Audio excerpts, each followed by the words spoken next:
Welcome to the Pro Aging Podcast. I'm Steve Gurney, founder of the Positive Aging Community. We're excited that you can join us for an interactive discussion with pioneers and thought leaders on a wide variety of topics related to aging and longevity. We're able to bring these discussions to you along with copies of the Positive Aging Sourcebook, thanks to the support of our Positive Aging Community champions. Visit proaging.com to connect with them and find hundreds of other resources.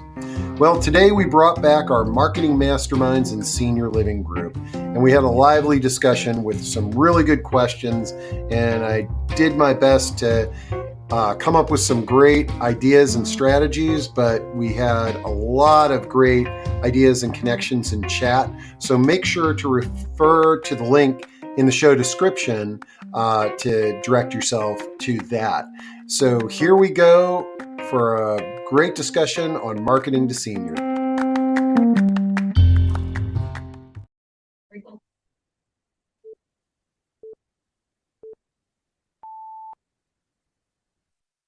All right, folks, welcome to Marketing Masterminds in Senior Living discussion. And this is not our normal time for having a discussion, but number one, I'm bringing back a very popular discussion series due to a few people recommending that I do this.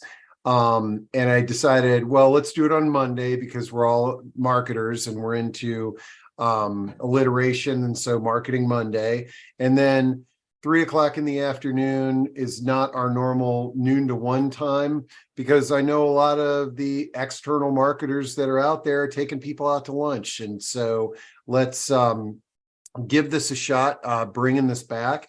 And before we dive in too deep, let me, for those, I see some familiar faces in the audience, but for those that aren't familiar with me and the platform, the Positive Aging Community, we are a community of older adults, family members, and influential senior living professionals that come together, and we try to share resources and help people make connections to make better decisions.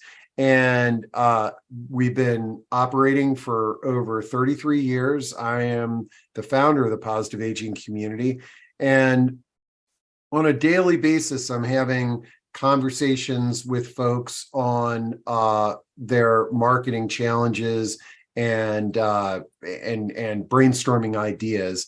And this Marketing Masterminds session came about in we started a Marketing Mastermind series back when the pandemic started, because all of these marketers that were in our community were like, how do I operate? I have traditionally been burning shoe leather, knocking on doors, having face-to-face meetings, and all of a sudden my world is upside down.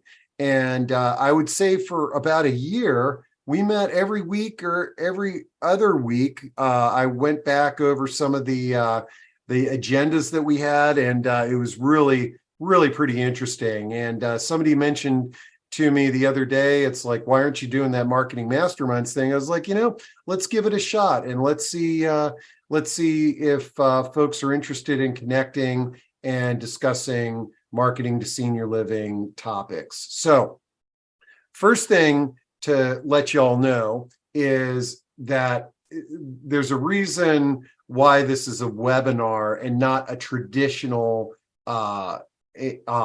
Zoom meeting. And the reason is that we had over 100 people that signed up. If I had a smaller group and we had some intentional reasons to sort of go into breakouts, I would certainly do a traditional Zoom meeting where we can all see each other's faces and what have you. But in the spirit of the fact that we're all marketers and interested in marketing, I encourage you all to, and there's probably a reason why you can't communicate in chat because I didn't set it up. Okay, so chat is open, and so I encourage you to introduce yourself in chat, and throw in your contact information. If you could be a good referral source to somebody else and they could be a good referral source to you, let's make it happen today. Okay, and then the other thing, Ellen said, what time is this starting? 3:00. Yeah, right now we're starting, Ellen. And I promise I'm gonna shut up with the intros here in a moment. And okay, so and just so you know, I'm going to make sure this is recorded. And so if you need to jump off, or if you're sort of like, oh, I'd prefer to watch the recording, it'll be recorded. It'll be on our website later this afternoon. You can see on the left, we have, for those who aren't familiar with our platform, we have over 350 on-demand recordings on every topic under the sun. And then on the right, you can see our upcoming discussions. Tomorrow, we've got Carl Landau, who is the author of Pickleball for Dummies and the podcast host of I Used to Be Somebody. Awesome guy. On Thursday, we're going to have a discussion on hacks for long-term care. And we've got a bunch of other great discussions for you this month. But today, my goal is to run a great interactive discussion on the topic of marketing. And I really, like all of our discussions, your participation is going to drive this in the direction you want it driven in. Okay, folks. And I'm delighted to see everybody drop in their intros into chat. That's wonderful. We'll save that chat so that you can connect with anybody who might be there that you're interested in connecting with. But what I wanted to do is I wanted to open things up with just my general sort of wrap on a marketing system. Okay, this is a platform that's worked for hundreds of our clients over the years in terms of organizing how you think about marketing to older adults. And I want to share some of those insights with you, along with some other ideas.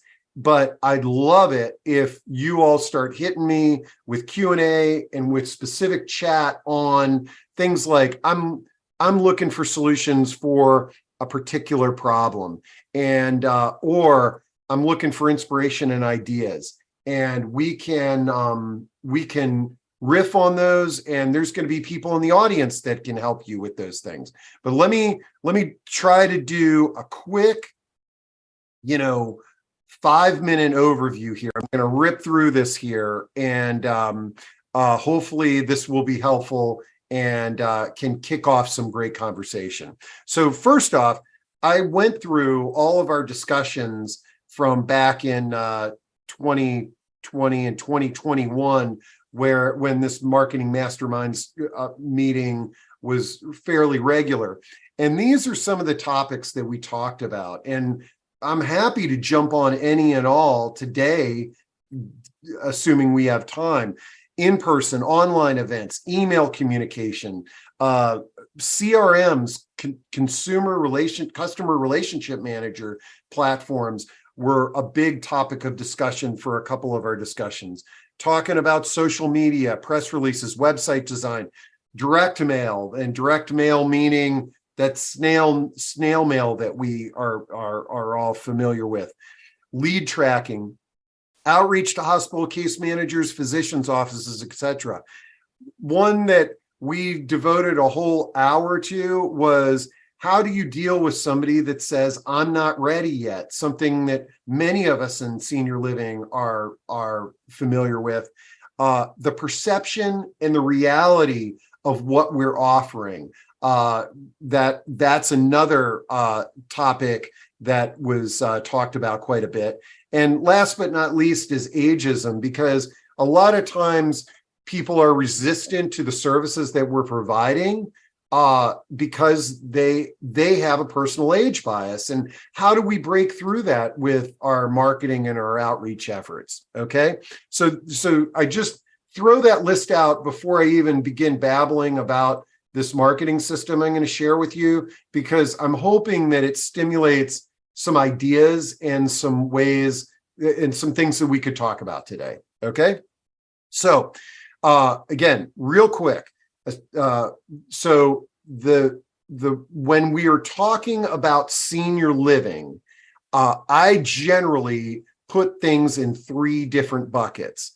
The housing options, specific housing providers, from life plan communities to assisted living to memory care to nursing home, where there's a physical building that somebody is living. That's one big bucket, and probably the largest bucket in our senior living space. The second bucket are aging in place solutions, which, you know, we could argue is probably could be bigger or equal in size, but you know, you got home care agencies, you got universal design and remodeling companies, you got transportation companies, you got a wide variety of home support and delivery type services that could be viewed as aging in place providers. And then the last bucket are resources. And in general, you know, these are your elder law attorneys, your aging life care managers, your senior move managers. In general, the people in the resources bucket are helping people navigate the housing and the aging in place bucket to live a purposeful life. Okay.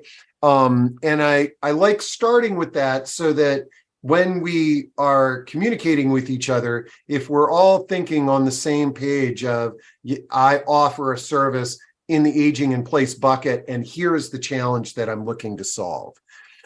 Okay, so then I promise I'm about done, and then I really want to start talking to you all.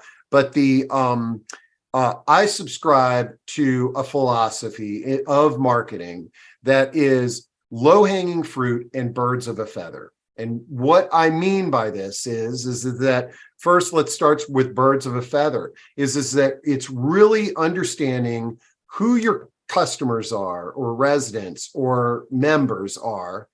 And the more you understand them, marketing becomes pretty easy, because you just go and get more just like them.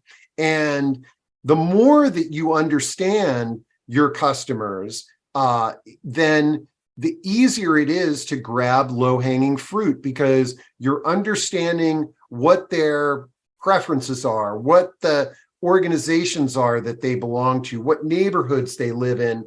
And now you can go out and sort of grab that low-hanging marketing fruit that may not necessarily be paid marketing or sponsorship. And we'll get into that, I'm sure, later here. Okay, so I think my last slide before I pause here is three more buckets. Okay, so that the first bucket is your clients, or that could be your residents or your members or your constituents. The second bucket is your referral sources, is that these are individuals or organizations that you can track directly to giving you a client. And then the last bucket is organizations that you refer to. So it could be an organization, or it could be a restaurant that let's say that you work in senior living and your residents visit a restaurant on a regular basis. That in a roundabout way is an organization that your community is referring to. And what we can do is talk a little bit about how you can leverage that to improve your marketing. And so when we look at each of our individual marketing strategies, the key here is it's these three buckets or circles understanding these three groups as deeply as we can, and then getting our tentacles out there into the community and implementing a marketing strategy that ultimately is growing your client base, whatever that client base looks like.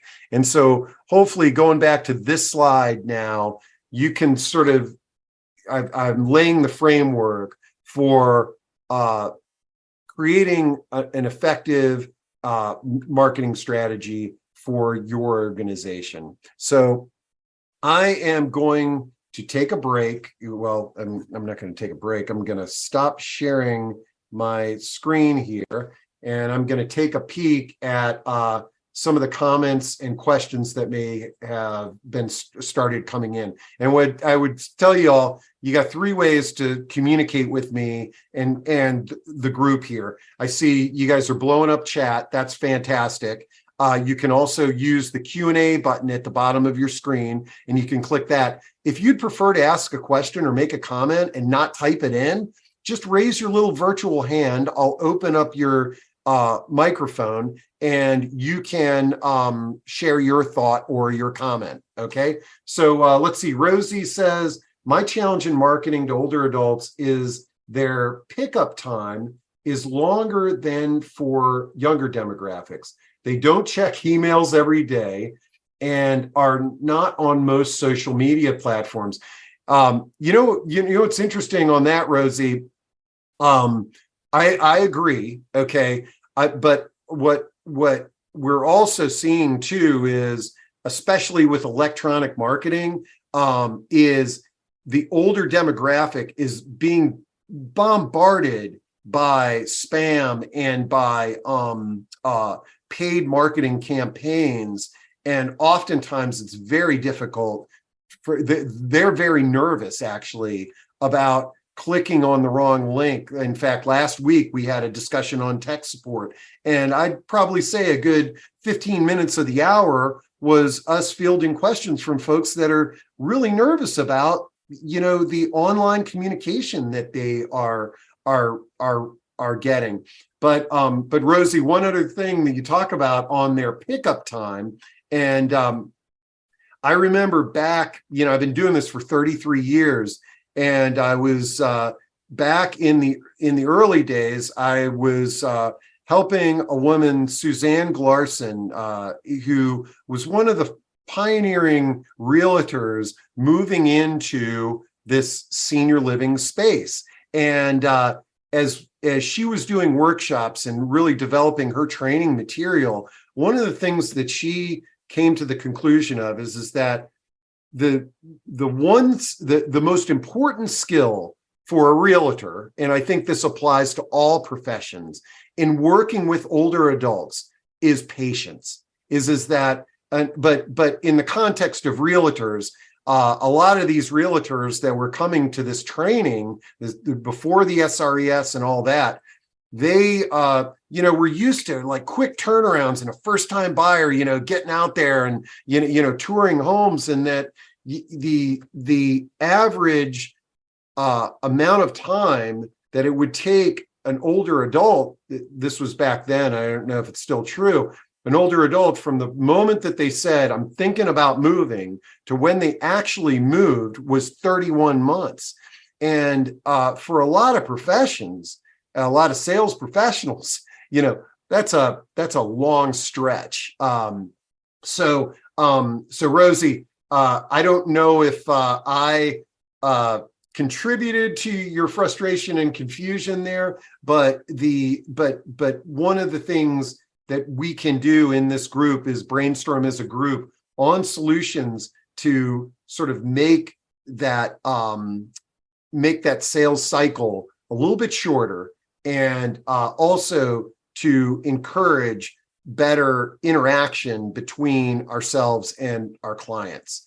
And one thing that I would say is that the demographic that's out there right now likes talking on the phone, for the most part. That's That's one thing. Our discussion last week on tech support sort of validated that. Okay. We've got somebody that says, I've been focusing majority of my marketing to case management at the hospitals, but I feel like I need to make a move to marketing to the community because it's the adult children who are making decisions. Any tips or tricks on marketing in this area? Okay, actually, you know what I'm going to do? I'm also, I'm going to drop Rosie's question into chat because I want other people to riff on that if they can. And then this is the person who is sharing this one. Thank you. This is something that I hear regularly from marketing and outreach people is that I'm constantly, working my referral network bucket, whether that be case managers or hospital social workers or nursing home social workers, and how can I connect directly to adult children? Okay, anybody in the audience has tips and things that they have done, definitely jump in. But I want to throw out a few challenges that we face in communicating with adult children. An adult child of a healthy older adult who has no health problems and is doing just fine it's the most expensive market to reach. It's even if you reach them, they're probably not hearing, reading, or seeing anything that you've got because they don't have an urgent crisis on their hand. Okay. Now, that same person who you may have bombarded with radio ads or direct mail marketing 3 weeks ago and it went right in the trash, he or she gets a call on Tuesday morning that mom's in the hospital and we've got to start thinking about her rehab. Is it going to be at home or in a nursing center? All of a sudden, he or she is now, they're looking everywhere for your marketing message that they were actually getting on an ongoing basis. And so there's sort of two ingredients to effective marketing. It's number one, it's the right message.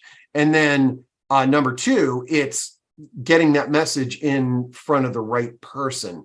And so for this reason, this is why marketing to referral sources is so effective, is because sometimes what happens is that, so, and I urge you to have conversations with your existing clients that are adult children to learn about, how did they enter this world that we're in? And that's where I'm going back to my slide real quick, because the getting to that, talking to your clients in detail, especially the adult children that are working with you, and sort of learning about who did you turn to first? I'll tell you, who I hear a lot of adult children turning to is a lot of times will turn to a realtor in their neighborhood because they know that a realtor knows a lot of people and might have some resources for them. And so sometimes it could just be that person down the street, and that sort of sends them into our little pipeline where they start talking to other people. And it may be the marketing person in assisted living. It may be, the local senior center down the street. But the more you can have conversations with your clients and their loved ones and your referral sources, the better we can get to getting to that market. Now, I see I can't even read all the comments just yet, but I see I got a few questions. But you brought up case management in hospitals. And I always like to share this whenever I do a marketing talk. It was an actual case manager in a hospital that gave me this advice many years ago when we ran a panel. And the best way to market to case managers in hospitals, and quite frankly, to physicians as well, is when your clients are going to the hospital, depending on your business, if it's, and more than likely, if we're talking about case management, you're in sort of this health and care space of home care, assisted living, retirement communities, what have you, is that if your clients or your residents need to go to the hospital for any reason, this is the number one opportunity to have a meaningful conversation with a case manager where you're solving a problem. Hi, my name is Steve. My resident lives at Shady Acres. She just entered the hospital. Could I talk to the case manager who is taking care of her case? Hi, case manager. Guess what? Mrs. Smith lives in our community, Shady Acres. We're ready to take her when she comes home, when she's ready to be discharged. Now you've solved this great problem for this case manager, and the hospital case manager told me, it's sort of like, you've now solved a problem. It's not like you're delivering me donuts or bagels and expecting me to give you referrals. You've really helped me out. So now you've got my attention. Tell me what it is that you do and how you can help me. And this approach can be applied to physicians too. When your clients are going to physicians appointments, there's an opportunity there to engage in a meaningful dialogue as well with the physician. Okay. Whew, I know I'm babbling here. I promise I'll get to chat, but I got another question here from Suzanne. It says, I'm starting to bill payer organization services for seniors to manage their, I'm starting a bill payer organization service for seniors to manage their monthly bills, set a budget, gather tax documents, submit long-term care invoices for reimbursement, and connecting with them to the right people. Any suggestions on how to get this started with marketing?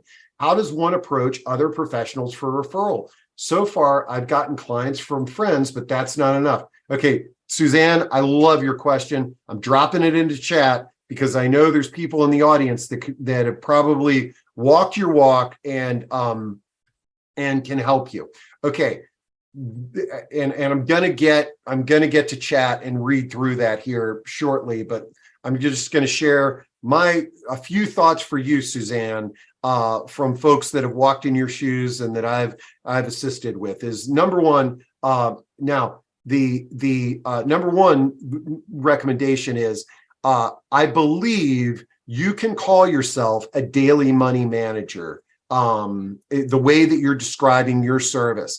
And one of the things that I would first recommend to you is see if you fit into the Association of Daily Money Managers as a service, and if you would qualify for membership to have that credential. I think especially since we are talking about working with people's finances, is having a credential is beneficial.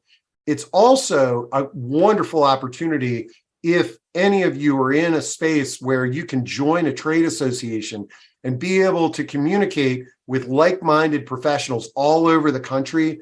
That can be tremendously beneficial for all these marketing reasons.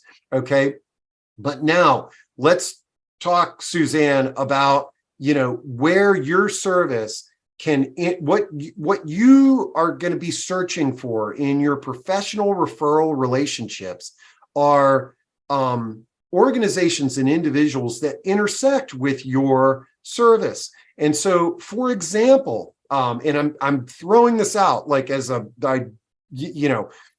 the top of my head, does somebody have difficulty paying their bills, setting their budget, and gathering all those documents? There's a couple of situations where where I know that comes up because I have conversations every day with people. Number one, when the spouse, if it's a couple, when the spouse who handles that is sick or in rehab or is developing cognitive impairment. Okay, so that's one option there. Now, where are those people going to be?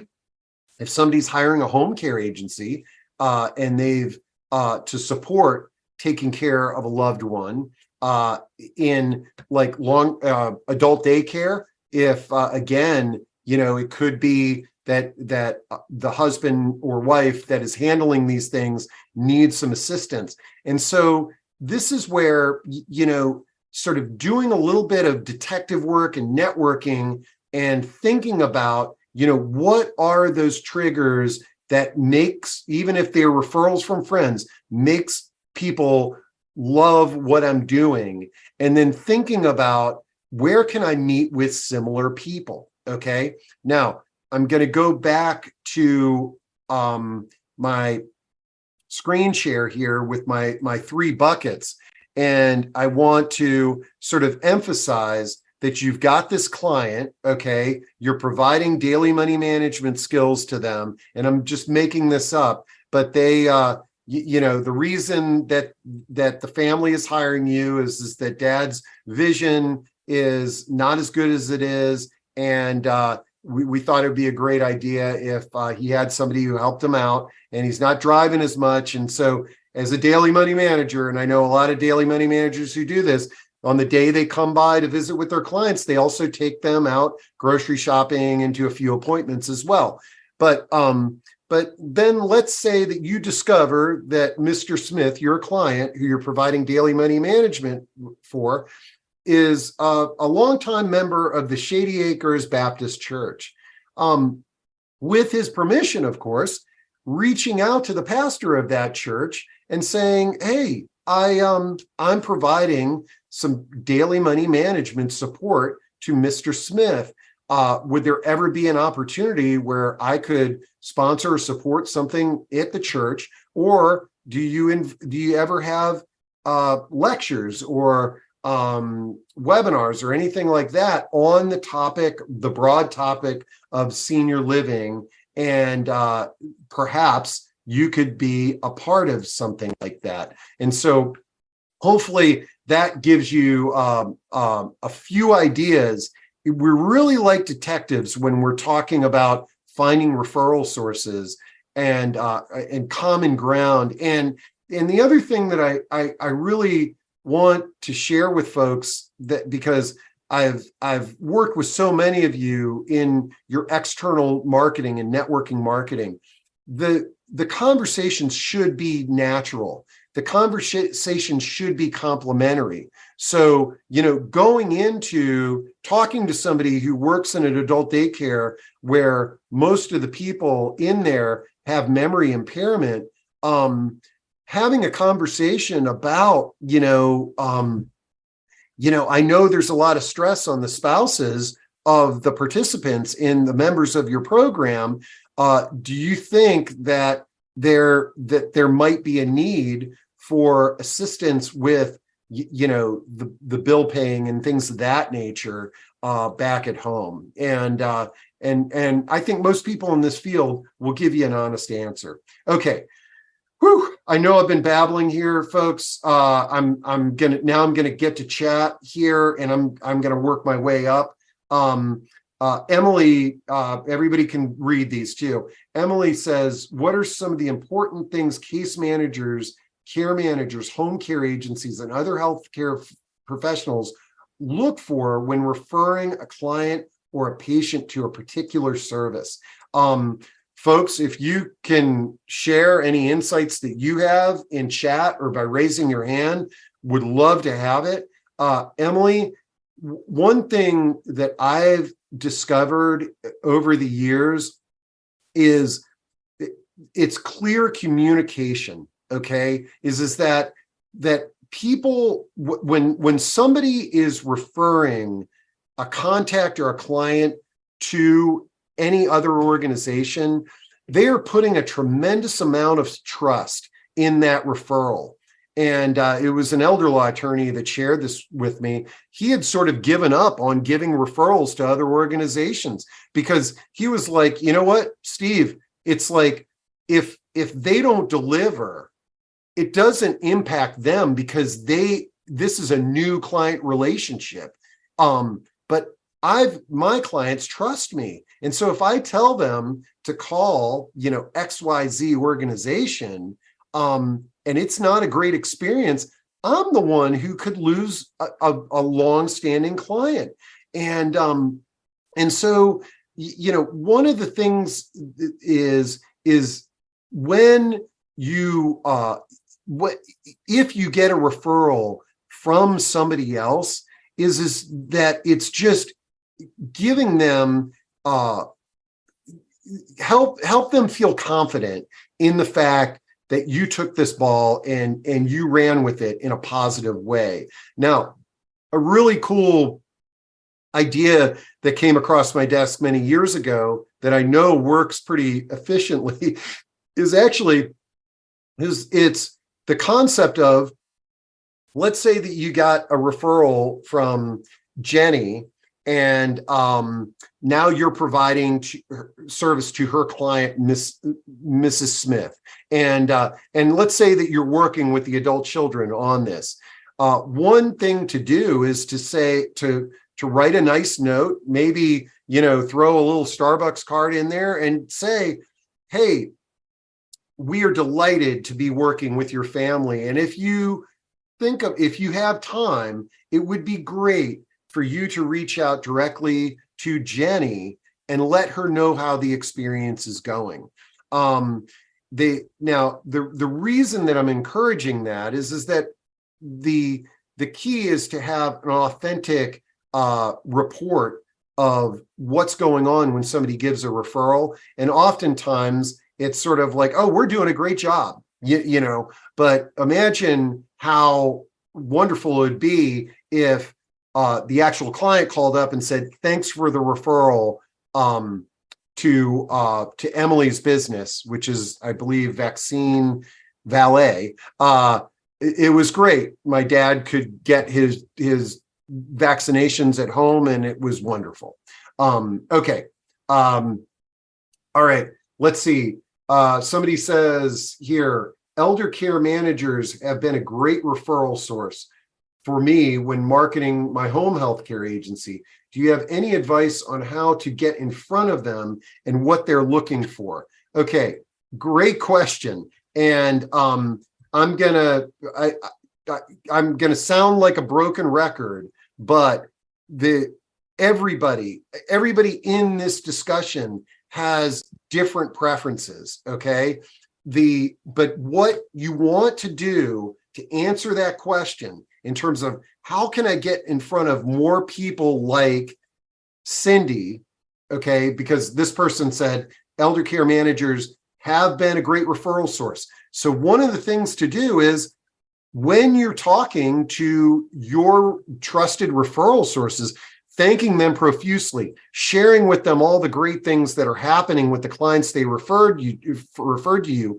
Also, what should be in your bag of tricks in that conversation is, it's like, how do I reach more people like you? And one thing that I've discovered over the years is those conversations often lead to, it would be great if you would sponsor this or host that, or, geez, I'm working on this project. It would be great if you would come out and volunteer with me. Think about just how wonderful those requests are, but now you're further deepening the relationship with that referral source that you've got.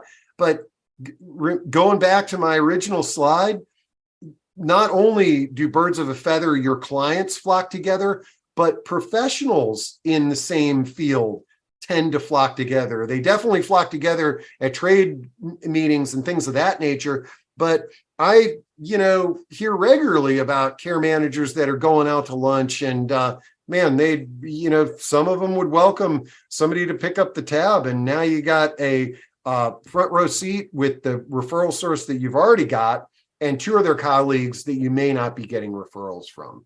Okay, I hope that one's good.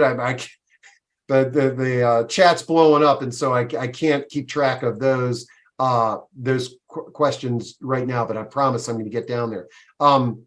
Okay, let's see. Look on Craigslist at the AAA and the ASAPS seems to always have openings for their senior money management program. Oh, the AAA is the Area Agencies on Aging, the Area Access Points. Really not sure what these letters means, but this is close. Yeah, I think there are some services that the area agencies on aging that are providing, where they are generally government funded and free to clients, versus private businesses. And that's honestly, folks, in the world of elder care, that's one of our challenges. Is there's a lot of wonderful nonprofits and government agencies and support programs that are out there that are in sometimes offering services or support at no charge for what those in the private business are trying to charge for. Okay, and differentiating those is oftentimes a challenge. Okay, Ali says, I would like to be in front of discharge planners, but we're not successful so far. Do you have any suggestions? And Ali, I know who Ali is, and he has a wonderful business helping people make their homes safe and accessible. And Ali, here's my suggestion on this one. And again, guys, when I'm giving these suggestions, I'm sort of putting myself in your shoes and thinking like, okay, I am running this business called Handy Pro, and I want to get more referrals from hospital discharge planners, because let's face it, we know that what's happening in our hospitals is Mrs. Smith is given a choice there. It's sort of like, okay, Mrs. Smith, you can go home and do your rehab, or you can go to a skilled nursing center. And most of the time, Mrs. Smith is going to choose her home, which is not at all equipped to provide her rehab, to enable her to live a purposeful life with the third floor master bedroom and what have you, and connecting with somebody with Ali who could make that first trip home a little more comfortable, and then modify the home if that's where she is going to stay, would be wonderful. So it's relevant to hospital case managers. Now, there's one thing, Ali, is just getting on the circuit of in-services. Okay, and that's just dialing for dollars. It's sort of calling each of the case management departments and saying, do you offer in-services? I'd like to get on the list to provide a lunch for the care managers. And you could be waiting for a year if the hospital still has a policy of going in there. Another thing to think about is what I sort of refer to as a Trojan horse. It's sort of, as you're out there networking, and you are, and I know this is that, Ali, that you network with a lot of home care providers and a lot of the other senior living providers that are out there. It's talking to them about sort of partnering on some efforts to try to reach the case managers. And I've seen this successfully done quite a bit. So for example, let's say that a home care agency is scheduled to do an in-service in, September, and you offer, hey, look, you're going to Anytown Hospital for your in-service. I will pick up half the tab so that you don't have to pay for the whole order of Panera bread. And if you could give me, 5 minutes to talk about modifying the home and what that entails, that would be wonderful. And I've seen some great partnerships like that happen. The other thing is, Ali, is that if you get, again, going back to, this is like detective work, but if you get a client that's referred to you that was recently in the hospital, one of the things that when you're having a conversation, you might say, wow, I'm really glad that Jenny over at, Shady Acres Assisted Living referred me to you. Did the hospital case manager ever mention modifying your home when they were talking about your discharge? Oh, no, they didn't. It's sort of like, wow, if it's not too much trouble, could you backtrack and tell me what case manager you were working with? And maybe I could call them up. And so now Ali, can call up and say, we are providing modifications for the Smith family after they left your hospital. I would love to come in and share with you how we made this a more comfortable and effective rehab move that might not land them back in for readmission. Okay, so and Gary says, I like the term co-marketing. I didn't even think about that. If everybody can see Gary's comment, co-marketing with someone else provides the case manager with lots of information at the same time. Yeah, trust me. I mean, especially when we go in there to the case manager, they know that we're one of many, and they're all excited about the Panera bread that we brought, probably more excited about that than hearing our talk. But if you do a little co-marketing, you can be, it might be you bring in a technology provider or somebody like Ali or what have you, something that is very relevant there. Okay. All right. Okay. Here we go. Okay, now I'm going to get back on chat, and let's see. Okay. Okay, Cindy, what is the best way you can do? Okay. I see a lot of great networking going on in chat. This is awesome. And let's see here. It says, Bernadette says, best community marketing I've done was under a huge canopy at a community fair in June. We played oldies on our iPhones, had lots of folding chairs for people to sit down. We offered nothing but a place to sit. Okay. But I will tell you that there's a lot of outhouse sponsorship that goes on in the senior living industry, and get lots of shade and referrals. Okay, Bernadette, I'm going to piggyback on your comment here, because I was recently at an assisted living, and we were talking about marketing events, and I said, okay, I see you're doing an event every week. What got the best turnout in the last quarter? And to your thing, Bernadette, just having a place where people can sit, not the other word, in the shade at a big community event. What a wonderful respite. The top event at this community, and they had all these great speakers that I thought were going to be their top event. It was a shredding event. It was basically people just coming, and they didn't have to talk to anybody, and they're just putting their papers in the shredder.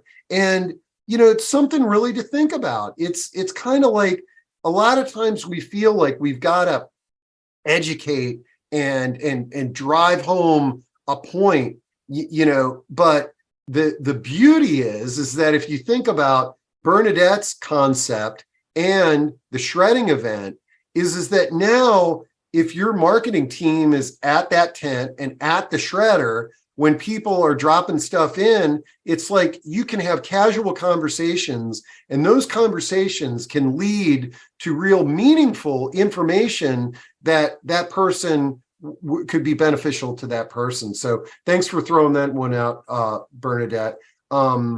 Let's see. Okay, lots of people introducing themselves, which is great. Let's see. Rich, my buddy Rich here, he says, we were using traditional print media for several years for an active adult community in Cape Cod, Massachusetts. Average time frame from visiting the model on site to signing an agreement was 6 to 18 months. We began with radio TV campaigns, and that went for 6 weeks. And so, this goes back to one of our first topics of, man, it just takes so long. And, folks, some of you may know, back when I was 43, I'm 57 now, I moved in and I lived in a senior living community, a few senior living communities, to experience what my readers were going through first time and our community members were going through first time. And we know this is not an easy decision to make. And it's tough, okay? Because as marketers, we have our budget goals and we have our move-in goals and we have all of this that's out there. And it would be so wonderful if people could make quick decisions. But in general, the only quick decisions that are made in our space are really crisis driven. It's a fall, it's wandering and dementia, it's aggressive behavior and things of that nature. But the especially when we're talking to something that Rich is talking about, like an active adult community, it's like, buckle up, this is going to be a long drive, but building that trust is what can help. Jonathan says, my question is, how do you bridge the messaging to adult children of seniors while being relevant to their older adult? Man, I wish I had read this earlier, Jonathan. I apologize, because I think this is a very important message. And again, I'm going to go back to sharing my screen. So one of my words of wisdom here in working with folks is that there's nothing that so for example, I remember there was I think it was a home care agency that handed their brochure that was written and designed for older adults to a referral source that was an older doctor. Okay. And the doctor looked at him and said, what do you think? You think I need this? Like, the doctor didn't get it, because the brochure that he handed to the doctor didn't say physicians trust Shady Acres Home Care. It said, we will take care of you at home. Okay. And so, for, oh shoot. Okay. I was answering the question up here of, I forgot his name, but the point of is how to create a relevant communication message that's relevant to the older adults and to the adult children. It's very tricky, because you've got two distinct audiences there. And so in a perfect world, if I could wave a magic wand, we would all have communication to our older adult clients, communication to their loved ones and families, and communication to our referral sources.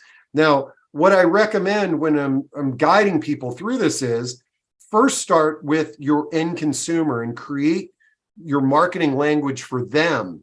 Then say, okay, now I'm going to modify this to be appropriate to the families. And then I'm going to modify it again to be appropriate to referral sources.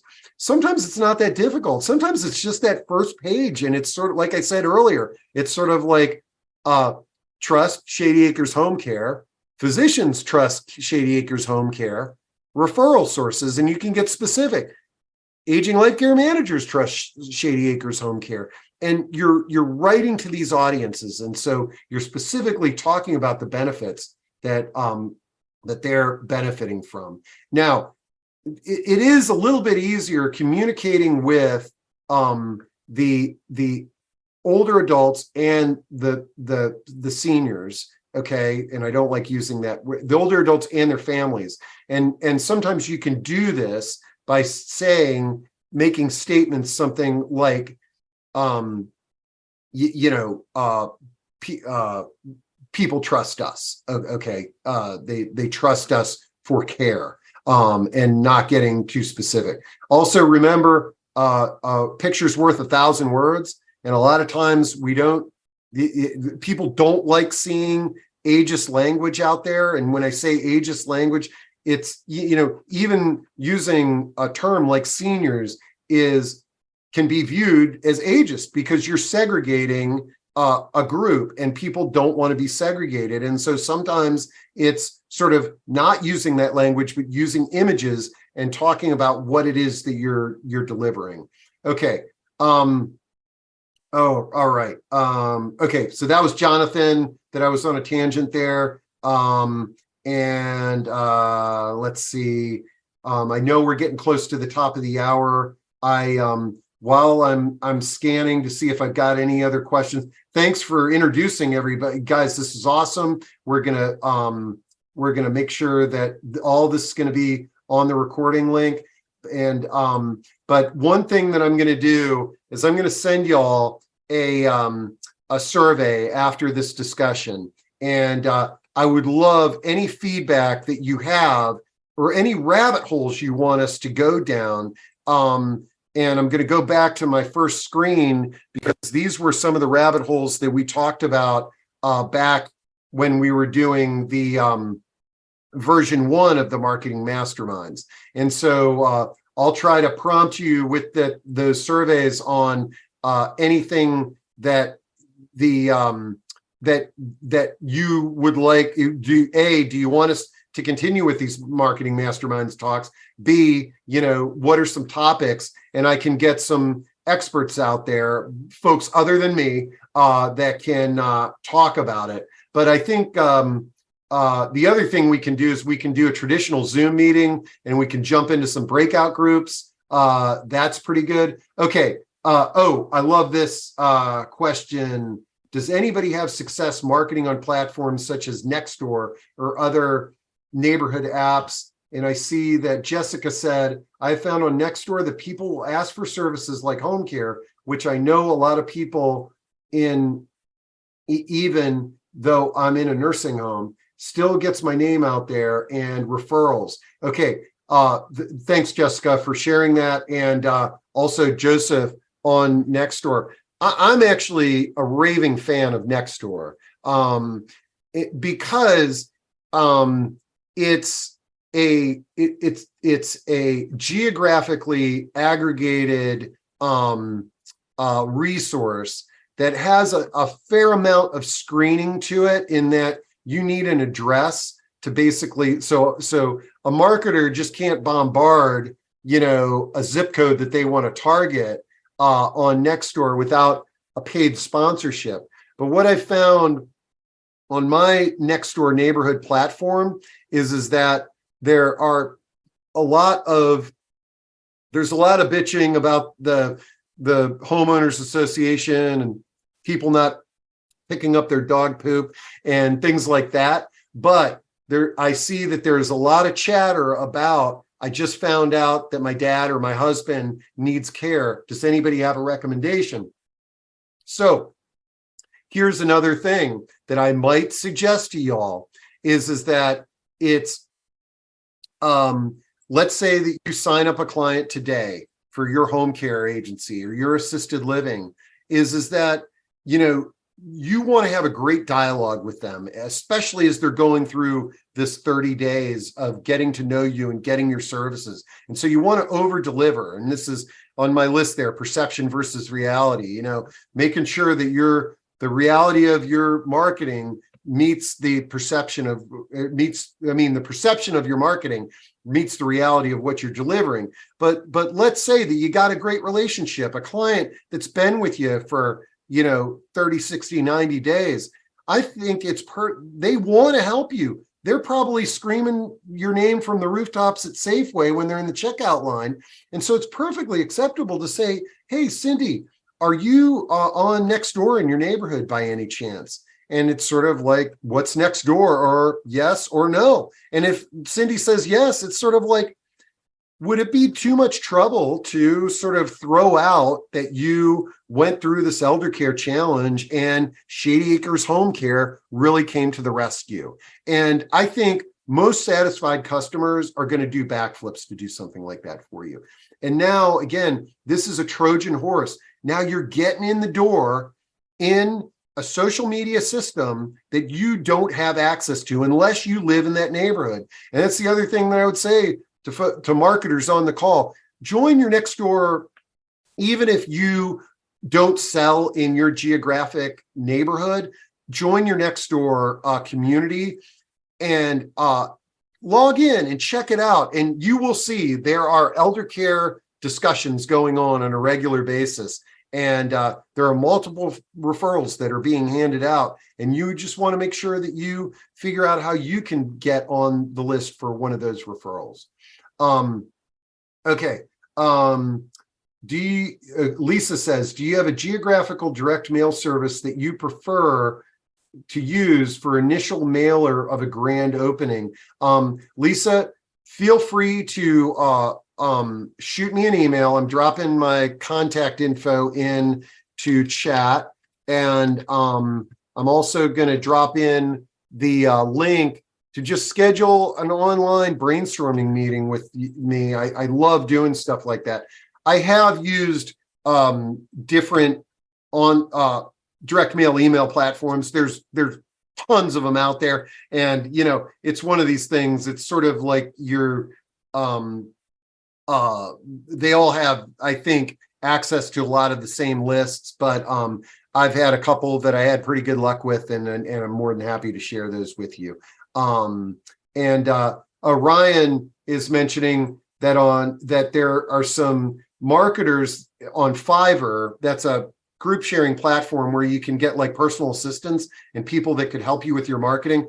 Here's one thing. I agree, Ryan, like getting a virtual assistant and getting somebody to help execute a social media strategy is a great idea, and it's a great thing, but just be really careful.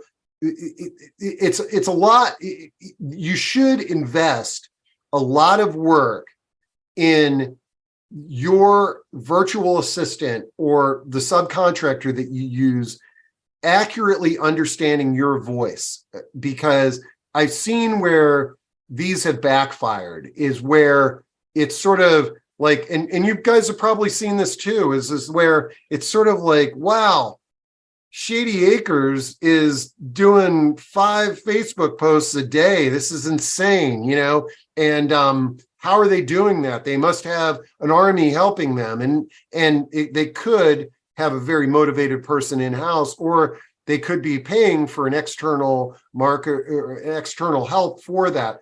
But what I've found is that sometimes when I see that barrage of social media from one platform, I can tell that it's not authentic, that it's not coming from the leadership team there in the organization. And therefore, a lot of times it's sort of, it's like, okay, are you checking a box to just sort of get content out there? Or do you want content that people are engaging? And a lot of times when people just kind of blast it, you can see, nobody's commenting, nobody's, maybe 1 or 2 likes. And so that authenticity is really important. But Ryan, Fiverr is a great platform for a lot of stuff and getting help, because let's face it, folks, we've all got the pressure of, our budget, our leadership team. We got to make our numbers, and we got to be out there, making contact. And then when somebody says, well, yeah, and I want you to do 5 social media posts a day, or whatever is coming from the leadership of your organization, it can be the straw that breaks the camel's back. And so enlisting some affordable contracted help to either check the boxes, or more importantly, what I think is making making an authentic attempt to utilize social media to drive leads to your organization. Okay, let's see. And Joe says, marketing is not the same as responding to a question about possible resources. I'm all in favor of responding with resources. Okay, and holy cow. Okay, we've been over an hour,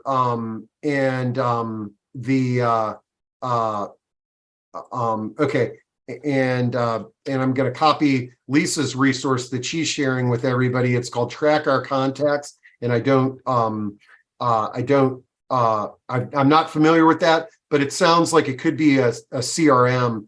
And CRMs, that's on the list of things that we really talked about in these sessions. Well, folks,